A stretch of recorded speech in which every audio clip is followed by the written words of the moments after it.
അയ്യോ, എൻ്റെ ചോറ് കഴിക്കുന്നോ? ചോറ് കഴിച്ചാൽ തടി വയ്ക്കത്തില്ലേ? ആരെയും കൊണ്ടത്തരം പറഞ്ഞേ?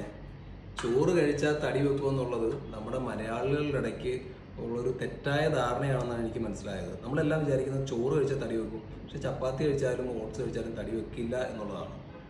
Actually I just show you. നമ്മളിപ്പോൾ കഴിക്കാൻ പോകുന്നത് 150 grams ഓഫ് റൈസ് ആണ്.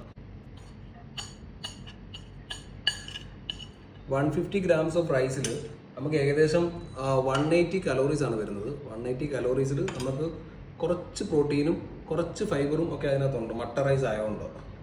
അപ്പോൾ അടുത്ത് നമ്മൾ കഴിക്കാൻ പോകുന്നത് 150 gram ചിക്കനാണ്. ഇത് ഞാൻ ഗ്രേവി ഒന്നും ഇല്ലാതെ ഡ്രൈ ആയിട്ട് ചെയ്ത ചിക്കനാണ്, അതുകൊണ്ട് മാക്സിമം പ്രോട്ടീൻ ഉണ്ട്, എക്സ്ട്രാ കലോറീസ് ഒന്നും കയറുന്നില്ല. ഇത് 240 കലോറീസ് വരും, ഒരു 35 to 40 grams ഓഫ് പ്രോട്ടീനും വരും. ഗുഡ് സോഴ്സ് ഓഫ് പ്രോട്ടീൻ ആണ്. നമ്മുടെ വെജിറ്റബിൾസ് നമ്മൾ കഴിക്കാൻ പോകുന്നത് കുക്കുംബറാണ് ഇന്ന് കയ്യിലുള്ളത്. കുക്കുംബർ ഏകദേശം 100 gram കുക്കുംബറിൽ 15 grams ഓഫ് കലോറീസേ വരുന്നുള്ളൂ. അപ്പോൾ ഇത് ഒരു കംപ്ലീറ്റ് മീലാണ്.